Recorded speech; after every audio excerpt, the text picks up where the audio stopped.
मौर्य साम्राज्य। इसमें हम अशोक का धाम, इसका स्वरूप, प्रसार, मौर्य कला और स्थापत्य कला, इनके बारे में अध्ययन करेंगे। जिसमें सबसे पहले हम मौर्य साम्राज्य जो उसकी स्थापना किस प्रकार से हुई थी, मौर्य साम्राज्य का ऐतिहासिक महत्व क्या था, इसके साथ ही फिर बाद में चंद्रगुप्त मौर्य जो उसके बारे में अध्ययन करेंगे।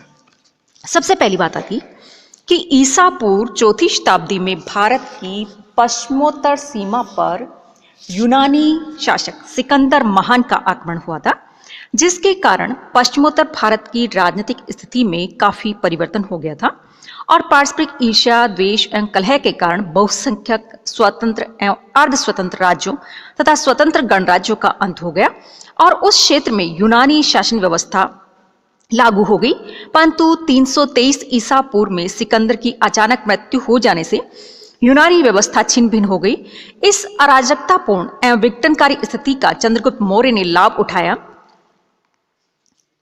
और यूनानी शासन के विरुद्ध चारों ओर विद्रोह की अग्नि भड़क उठी तथा भारत ने यूनानी परतंत्रता का जुआ उतार फेंका। इस विद्रोह अथवा क्रांति का नेतृत्व चंद्रगुप्त मौर्य ने किया और उसने मगध में मौर्य वंश की स्थापना की। कालांतर में उसने भारत के बहुत बड़े भूभाग को अधिकृत कर मौर्य साम्राज्य की आधारशिला रखी तथा भारत को पहली बार राजनीतिक एकता प्रदान की। अब दूसरी बात आती कि मौर्य साम्राज्य जो है उसका ऐतिहासिक महत्व क्या था।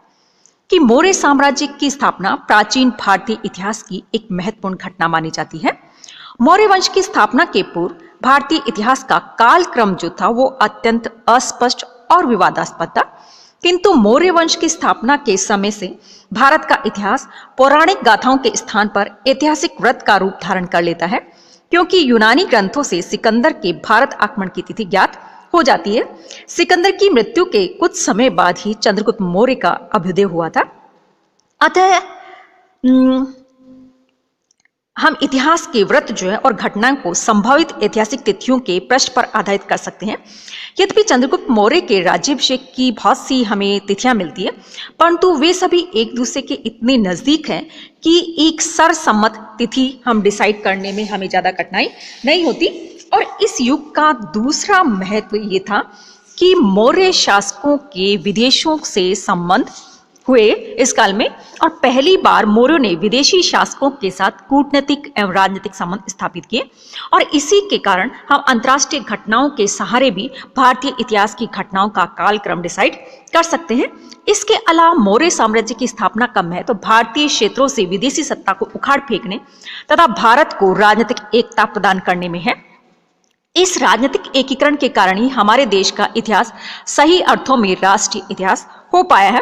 परंतु मौर्य साम्राज्य की स्थापना का सर्वाधिक महत्व इस बात में है कि मौर्य साम्राज्य के अंतर्गत भारतीय साम्राज्य को हिंदू कुश पर्वत के रूप में उसकी प्राकृतिक सीमा प्राप्त हुई। इस दृष्टि से चंद्रगुप्त मौर्य को प्रथम ऐतिहासिक सम्राट माना जा सकता है। अब हम चंद्रगुप्त मौर्य के बारे में अध्ययन करते हैं। सबसे पहली बात आती है कि चंद्रगुप्त मौर्य का प्रारंभिक जीवन और उसकी जाति क्या रही थी। कि मौर्य साम्राज्य के संस्थापक चंद्रगुप्त मौर्य का प्रारंभिक जीवन बड़ा ही अंधकार में था। इस संबंध में अलग अलग इतिहासकार अलग अलग सूत्र जो है वो अलग अलग वर्णन देते हैं। यूनानी इतिहासकारों ने चंद्रगुप्त को कई नामों से पुकारा है, जैसे स्ट्रैबो, एरियन, जस्टिन, इसे एंड्रोकोटस के नाम से भी जाना गया है। तो एपियन और प्लूटार्क ने एंड्रोकोटस लिखा है। इसके अलावा फिलार्कस ने सेंड्रोकोप्टस का उल्लेख किया है और यूनानियों के ये सभी नाम चंद्रगुप्त मौर्य के ही पर्यायवाची बताए जाते हैं। इसकी खोज का श्रेय सर विलियम जोन्स को दिया जाता है, जिन्होंने 1793 ईस्वी में विद्वानों के सामने अपने मत का प्रतिपादन किया था और भारतीय लेखकों ने भी चंद्रगुप्त मौर्य के लिए विभिन्न नाम जो है उनका उल्लेख किया है और विशाख दत्त के मुद्रा राक्षस में उसके लिए चंदसिरी अर्थात चंदश्री या प्रियदर्शन यानी कि प्रियदर्शन और वर्षल शब्द आदि शब्द जो है उनका प्रयोग किया गया है। तो इस प्रकार से हम देखते हैं कि यूनानी जो उन्होंने भी उसके लिए बहुत सारे नामों का उल्लेख किया है और हमारे भारतीय ग्रंथ जो उनमें भी उसके लिए अनेक नाम जो उनका उल्लेख मिलता है। इसी प्रकार से चंद्रगुप्त मौर्य की वंश उत्पत्ति जो उसके संबंध में भी हमें अनेक साक्ष्य मिलते हैं, परंतु वे इतने अस्पष्ट तथा विरोधी है कि किसी एक निर्णय पर पहुंचना आसान नहीं है। और इस संबंध में भी दो मत प्रचलित है कि जैसे एक मत है कि वह शूद्र अथवा निम्न जाति का रहा था और दूसरा मत है कि वह क्षत्रिय रहा होगा। ब्राह्मण साहित्य पहले यानी कि मत का जिसमें समर्थन करते हैं। सबसे पहली बात है क्या वह शूद्र था। अब हम ये पढ़ते हैं कि उसके लिए कौन कौन से ग्रंथ, कौन कौन से विद्वान जो उन्होंने ये कहा कि वह शूद्र रहा था।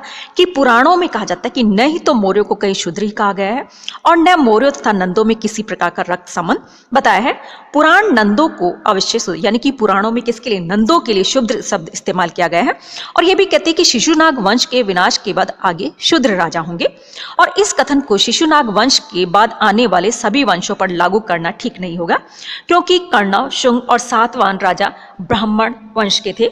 इसके अलावा 18वीं शताब्दी में विष्णु पुराण पर टीका लिखने वाले श्रीधर स्वामी ने चंद्रगुप्त मौर्य को नंद की उपपत्नी मुरा का पुत्र बतलाया और यह मत भी व्यक्त किया कि मुरा से उत्पन्न होने के कारण वह मौर्य कहलाया और पुराणों में कहीं पर भी इस प्रकार की जानकारी नहीं मिलती।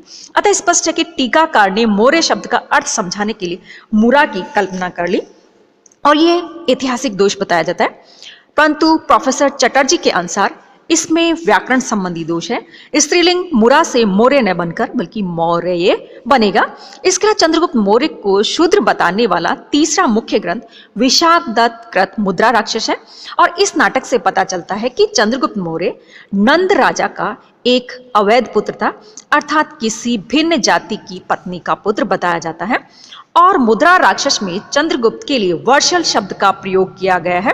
कुछ विद्वानों ने इसका अर्थ शूद्र बतलाया है, परंतु कुछ विद्वानों का मानना है कि इस शब्द का प्रयोग मौजूदा हीन स्थिति के संदर्भ में किया जाता है, न कि जनजात शूद्रता के लिए। मुद्रा राक्षस में चंद्रगुप्त के लिए कुलहीन शब्द का प्रयोग किया गया है। इस शब्द को लेकर भी कुछ विद्वानों ने उसे शूद्र जाति का बताने का प्रयास किया है, परंतु अधिकांश लोगों के अनुसार इस शब्द का अर्थ वैभवहीन अथवा साधारण कुल का होना चाहिए। और इन विद्वानों का मानना है कि चंद्रगुप्त क्षत्रिय राजवंश का था, परंतु उसके जन्म के समय उसका वंश अपना राजत्व खो चुका था। और मुद्रा राक्षस के टीकाकार ढूंढीराज ने नंदों के साथ चंद्रगुप्त मौर्य का संबंध जोड़ने के लिए एक नई कहानी जोड़ दी, जिससे पता चलता है कि उनके अनुसार स्वार्थ सिद्धि नामक एक क्षत्रिय राजा के दो रानियां थी। एक क्षत्राणी जिसका नाम सुनंदा था और दूसरी शूद्र थी जिसका नाम मुरा था। और सुनंदा से 9 पुत्र हुए जो कि नंद कहलाए और मुरा से 1 पुत्र हुआ जो कि मौर्य कहलाया। चंद्रगुप्त मौर्य इसी मुरा की संतान बताया जाता है। ढूंढीराज के इस कथन को भी हम एक्सेप्ट नहीं कर सकते क्योंकि वह नंदों को क्षत्रिय बताता है, जबकि ये तो हम सभी जानते हैं कि नंद तो क्या थे, शूद्र वंश के थे। और मुद्रा राक्षस की टीका को ऐतिहासिक प्रमाण नहीं माना जा सकता। इसी प्रकार के सोमदेव ने अपनी पुस्तक कथा सरित सागर में नंद और योगानंद में भेद करके चंद्रगुप्त को नंद का पुत्र बताने का प्रयास किया है। और क्षेमेंद्र कृत व्रत कथा मंजरी में भी इसी से मिलता जुलता विवरण मिलता है। इन दोनों दंत कथाओं में इतने अविश्वसनीय प्रसंग भरे पड़े हैं कि उन्हें ऐतिहासिक प्रमाण मानना बहुत बड़ी भूल होगी। दूसरी बात आती क्या वह क्षत्रिय था। तो इस प्रकार से पहले तो हमने देखा कि वो शूद्र था, बहुत से जो ग्रंथ जो है वो उसको शूद्र बताने का प्रयास कर रहे हैं और हम उसको बात मानने के लिए तैयार नहीं है। अब कौन कौन से ग्रंथ ऐसे हैं, कौन कौन से लोग ऐसे हैं जो कि उसको क्षत्रिय बताने का प्रयास कर रहे हैं और किस आधार पर। समस्त बौद्ध ग्रंथ चंद्रगुप्त मौर्य को राजवंशीय क्षत्रिय बताते हैं। इसके अलावा महावंश के अनुसार वह मौर्य क्षत्रियों के वंश में पैदा हुआ था और महावंश की टीका से पता चलता है कि मौर्य शाक्यों की ही एक शाखा थी जो कि कौशल नरेश विरुद्धंग के सहार से बचने के लिए पिपली वन चले गए थे। और महापरिनिर्वाण सूत्र के अनुसार मौर्य क्षत्रिय थे और दिव्यावदान से पता चलता है कि बिंदुसार और अशोक अपने आप को क्षत्रिय मानते थे। इस प्रकार से समस्त बौद्ध ग्रंथ एक स्वर से चंद्रगुप्त मौर्य को क्षत्रिय मानते हैं और उनमें ब्राह्मण ग्रंथों की भांति परस्पर विरोधी बातों का उल्लेख नहीं मिलता। इसके अलावा बौद्ध ग्रंथ ब्राह्मण ग्रंथों से अधिक प्राचीन भी है और इसलिए अविश्वसनीय माने जा सकते हैं।